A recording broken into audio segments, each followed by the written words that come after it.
بسم الله الرحمن الرحيم আসসালামু আলাইকুম ওয়া রাহমাতুল্লাহ।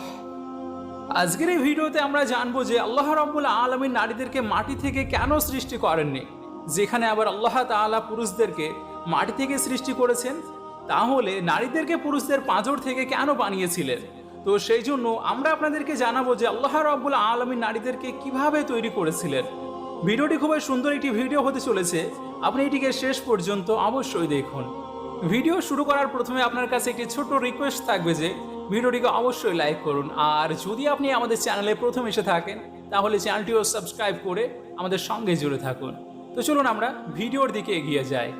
পুরুষদের পাঁজরের হাড় থেকে নারীদেরকে সৃষ্টি করে আল্লাহ সুবহানাহু ওয়া তাআলা পুরুষদেরকে এই হিকমতের দিকে ইশারা করেছেন যে আমি নারীদের সৃষ্টি ফেরেশতাদের নিয়ে আসা মাটি থেকে করিনি, আমি তাদেরকে তোমাদের শরীরের অংশ থেকে এই জন্য বের করেছি যাতে করে নারীদের সম্মান এবং পর্দা দুই ওই কায়েম থাকে।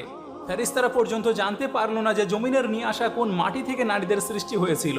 তাহলে এখানে নারীদের সম্মান তো দেখুন, ফেরেশতাদেরকে পর্যন্ত তাদের সৃষ্টির রহস্যর সম্বন্ধে গোপন রাখা হলো। আর প্রথম নারী সেই পুরুষের পাঁজর থেকে বেরিয়ে এসেছিল পরে, যে তার স্বামী হয়েছিল। এবার কথা আসছে নারীদেরকে পাঁজরের হাড় দিয়ে কেন বানানো হয়েছিল? তাহলে কি নারীদের জন্য বাঁকা হাড়ের খোঁজ সেখানে পাওয়া গিয়েছিল? না, এটা একদমই নয়। এখানেও হিকমত লুকিয়ে রয়েছে। মানুষের শরীরে হার্টের সঙ্গে সঙ্গে আরো সূক্ষ্ম সূক্ষ্ম পার্টসগুলো এই পাঁজরের হাড়ের পিছনে গোপন হয়ে থাকে। মানে এই জিনিসগুলোর জন্য পাঁজরের যে হাড়, তা হলো যুদ্ধক্ষেত্রে ব্যবহৃত হওয়া ঢাল স্বরূপ। আর এই অংশগুলি মানে এই নাজুক পার্টস, যেগুলি মানুষদেরকে বাঁচিয়ে রাখার জন্য খুবই জরুরি হয়ে থাকে। আল্লাহ সুবহানাহু ওয়া তাআলা নারীদেরকে পাঁজরের হাড় দ্বারা সৃষ্টি করে এটি বলেননি যে নারীদের মধ্যে বাঁকা স্বভাব আছে, বরং নারীদেরকে পাঁজরের হাড় থেকে বানিয়ে এই কথাও বুঝিয়ে দিয়েছেন নারীরা সময় আসলে যুদ্ধক্ষেত্রে ব্যবহৃত হওয়া তলোয়ারও হতে পারে, আবার ঢালও হতে পারে। আল্লাহর পয়গম্বর হুজুর আকরাম সাল্লাল্লাহু আলাইহি সাল্লাম সাহাবায়ে কেরামদের মজলিসে উপস্থিত ছিলেন। আর এরই মধ্যে একজন ব্যক্তি উপস্থিত হলেন আর জিজ্ঞেস করতে লাগলেন, ইয়া রাসূলুল্লাহ সাল্লাল্লাহু আলাইহি সাল্লাম, কোনো এমন মুমিন বান্দা আছে যে জাহান্নামে থাকবে? তখন রাসূলুল্লাহ সাল্লাল্লাহু আলাইহি সাল্লাম বললেন, জি হ্যাঁ, একজন ব্যক্তি এমন থাকবে যে 1000 বছর পর্যন্ত জাহান্নামের গভীর গর্তে থাকবে, আর খুবই উচ্চ আওয়াজে এটি বলতে থাকবে, ইয়া হান্নান ইয়া মান্নান। সেই ব্যক্তি একদিন এতটা উঁচু আওয়াজে ইয়া হান্নান ইয়া মান্নান বলবে যে তখন হযরত জিবরাইল আলাইহিস সালাম জাহান্নামের পাশ দিয়ে যাওয়ার সময় সেই আওয়াজকে শুনে নেবে। হযরত জিবরাইল আলাইহিস সালাম আশ্চর্য হবেন যে এটি কেমন আশ্চর্য কথা, কেউ প্রতিনিয়ত ইয়া হান্নান ইয়া মান্নান বলেই ডাকছে। তারপর হযরত জিবরাইল আলাইহিস সালাম আল্লাহর আরশে হাজির হবেন আর নিজের মাথাকে সাজদাতে রেখে আল্লাহ সুবহানাহু ওয়া তাআলার তাসবিহ বর্ণনা করবেন। আল্লাহ রাব্বুল আলামিন বলবেন, হে জিবরাইল, মাথা তোলো। যেমনই জিবরাইল আলাইহিস সালাম মাথা ওঠাবেন, তখন আল্লাহ রাব্বুল আলামিন বলবেন, বলো কি আশ্চর্য দৃশ্য তুমি দেখলে? হযরত জিবরাইল আলাইহিস সালাম বলবেন, হে আমার রব, আমি জাহান্নামের পাশ দিয়ে আসার সময় একটি আওয়াজকে শুনতে পেলাম, আর মনে হচ্ছিল যেটি অনেক গভীর থেকে আসছে। কেউ ডাকছিল ইয়া হান্নান ইয়া মান্নান। তখন আল্লাহ রাব্বুল আলামিন বলবেন, হে জিবরাইল, জাহান্নামের দারোগা মালিকের কাছে যাও আর তাকে বলো যেই বান্দা জাহান্নামের মধ্যে ইয়া হান্নান ইয়া মান্নান বলছে তাকে যেন জাহান্নাম থেকে বের করে তোমার হাতে তুলে দেয়, আর তারপর তুমি তাকে আমার কাছে নিয়ে আসবে। এরপর হযরত জিবরাইল আলাইহিস সালাম জাহান্নামের দরজার দিকে তাশরিফ নিয়ে যাবেন আর দরজার কাছে পৌঁছাবেন। তখন জাহান্নামের দারোগা মালিক বাইরে আসবেন আর জিবরাইল আলাইহিস সালাম তাকে আল্লাহ পাকের হুকুম শোনাবেন। হুকুম শোনা মাত্রই হযরত মালিক জাহান্নামের ভিতরে প্রবেশ করবে।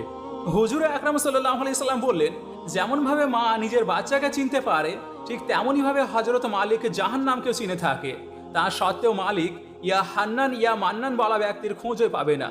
তারপর হযরত মালিক বাইরে তাশরিফ নিয়ে আসবে আর জিবরাইল আলাইহিস সালামকে বলবেন, হে জিবরাইল, জাহান্নাম একটি গভীর শ্বাস নিয়ে ঘুমিয়ে গিয়েছে।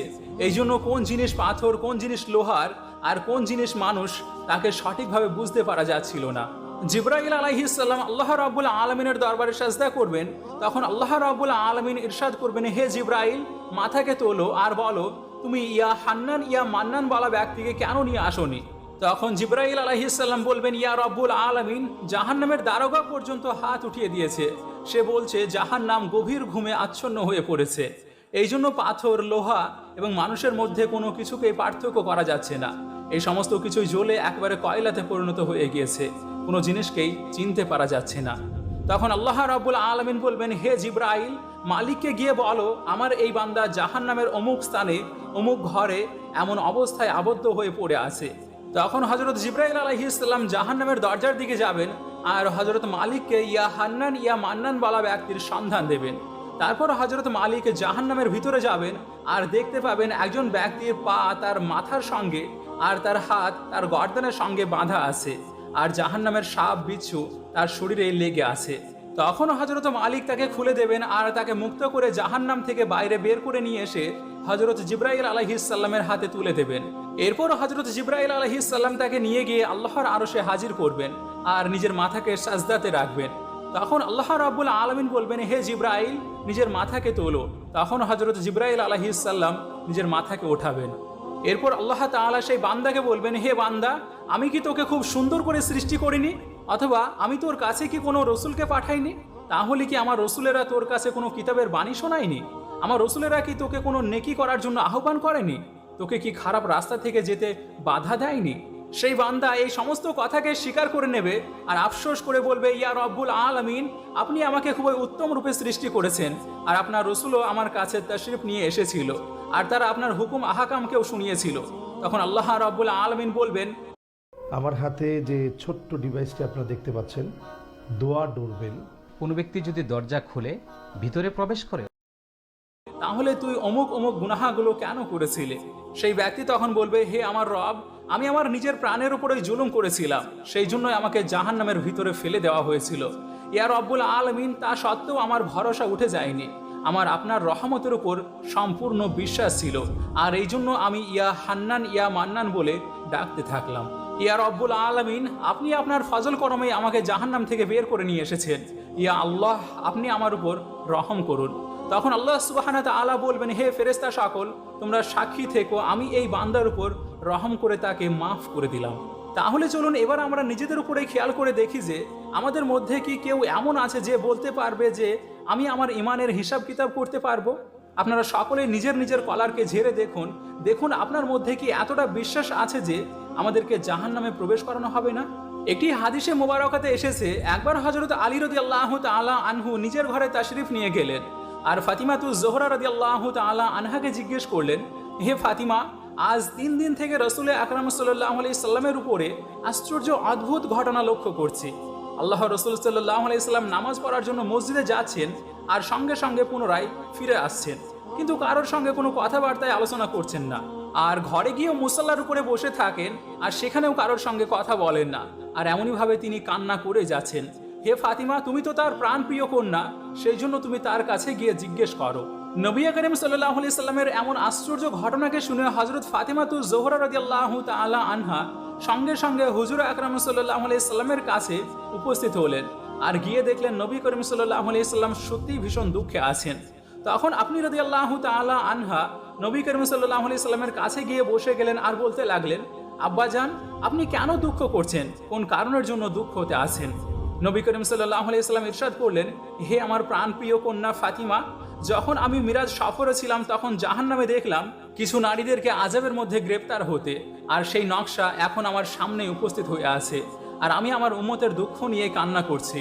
আল্লাহ রাব্বুল আলামিনের কাছে আমি আমার উম্মতের জন্য মাগফিরাত চাইছি। হযরত ফাতিমা রাদিয়াল্লাহু তাআলা আনহা জিজ্ঞেস করলেন, ইয়া রাসূলুল্লাহ, আপনি জাহান্নামে কি কি দেখলেন? তখন তার উত্তরে নবী করিম সাল্লাল্লাহু আলাইহি সাল্লাম সমস্ত নারীদের বর্ণনা করলেন। আপনি সাল্লাল্লাহু আলাইহি সাল্লাম ইরশাদ করলেন, আমি একটি এমন নারীকে দেখলাম যাকে তার জিভ দ্বারা ঝুলিয়ে রাখা হয়েছে। আপনি সামান্য চিন্তা করে দেখুন মানুষের জিভ কতটা নাজুক পার্ট হয়ে থাকে। যদি কোনো মানুষ সেটাকে ধরে সামান্য টান দেয় তাহলে কতটাই না যন্ত্রণা হয়, কিন্তু সেই মেয়েটি নিজের জিভ দ্বারাই ঝুলেছিল। যেমন কসাই ছাগলের কানের মধ্যে সুরঙ্গ করে প্যারাক ঠুকে মাথাকে ঝুলিয়ে রাখে, ঠিক তেমনভাবে সেই মহিলাটিও জাহান্নামের ভিতরে নিজের জিভের উপর ভর করে ঝুলেছিল। হযরত ফাতিমা রাদিয়াল্লাহু তাআলা আনহা জিজ্ঞেস করলেন, ইয়া রাসূলুল্লাহ সাল্লাল্লাহু আলাইহি সাল্লাম, সেই মহিলা কে ছিল, মানে তার গুনাহ কি ছিল? তখন রাসূলুল্লাহ সাল্লাল্লাহু আলাইহি সাল্লাম বললেন, সে মানুষকে খোঁটা দিয়ে কথা বলতো আর নিজের মুখের কথার দ্বারা অন্য মানুষকে কষ্ট পৌঁছাতো। সে নিজের মুখের কথার ভুল প্রয়োগ করত, মানে সেই জন্যই আল্লাহ রাব্বুল আলামিন তাকে জাহান্নামে প্রবেশ করিয়েছেন।